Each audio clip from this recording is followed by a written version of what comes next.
বান শুকোৱাৰ পাছত দুঃস্বপ্নই খেদি ফুৰিছে যোৰহাটৰ 20,000 ক্ষুদ্ৰ চাহ খেতিয়কক। কালৰূপী বানে 70% বাগিচা বিধ্বস্ত কৰাত চৰকাৰী সাহায্যহীন হৈ অসহায় হৈ পৰিছে খেতিয়কসকল। বানে কঁকাল ভাঙিলে যোৰহাটৰ ক্ষুদ্ৰ চাহ খেতিয়কৰ। বানে ধ্বংস কৰিলে বহু চাহ বাগিচা।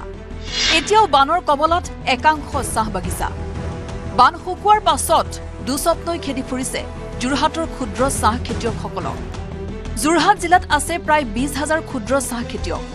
কালৰূপী বানে বিধ্বস্ত কৰি থৈ গ'ল প্ৰায় 70% কৃষকৰ বাগিচা।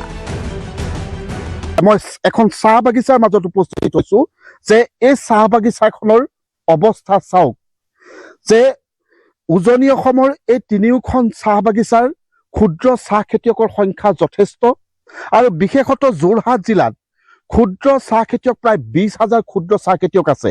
কিন্তু এই প্ৰলয়ংকৰী বানত চাহ বাগিচা অৱস্থা একেবাৰে দুখ লগা হৈ গ'ল। 19 তাৰিখৰ পৰা পানী যেতিয়ালৈকে ওলাই যোৱা নাই, এইখিনি চাহ গছ বাচি থাকিব বুলিয়ে আমি ভবাটো অকল্পনীয়।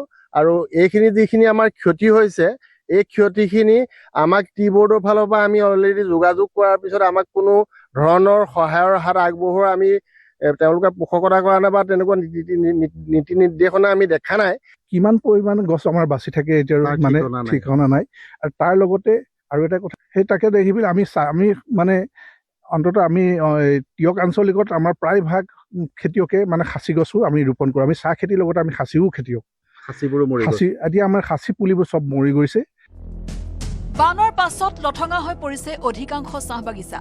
ইতিমধ্যে শ্ৰম মন্ত্ৰী ৰামেশ্বৰ তেলীয়ে বান বিধ্বস্ত 3খন জিলাৰ 30খন চাহ বাগিচা ক্ষতিগ্ৰস্ত আৰু 11খন চাহ বাগিচা বিশেষভাৱে ক্ষতিগ্ৰস্ত হোৱা বুলি তথ্য সদৰি কৰিছে যদিও ক্ষুদ্ৰ চাহ খেতিয়কসকলক লৈ কোনো তৎপৰতাৰ প্ৰদৰ্শন নকৰাত অসহায় হৈ পৰিছে ক্ষুদ্ৰ চাহ খেতিয়কসকল। নিজৰ পৰিয়াল, নিজৰ অঞ্চলটো, নিজৰ অসমখনক আগুৱাই নিয়া এই ক্ষুদ্ৰ চাহ খেতিয়কসকলে আজি চকু পানী টুকি ভাত খাবলগীয়া হৈছে। এই ভাত টুপি ভৱিষ্যতে পাবনে নাপায় তাৰ কাৰণে চিন্তা কৰি থাকিবলগীয়া হৈছে। টিয়কৰ পৰা দিগন্ত হাজৰিকাৰ report, news 18 Assam north east.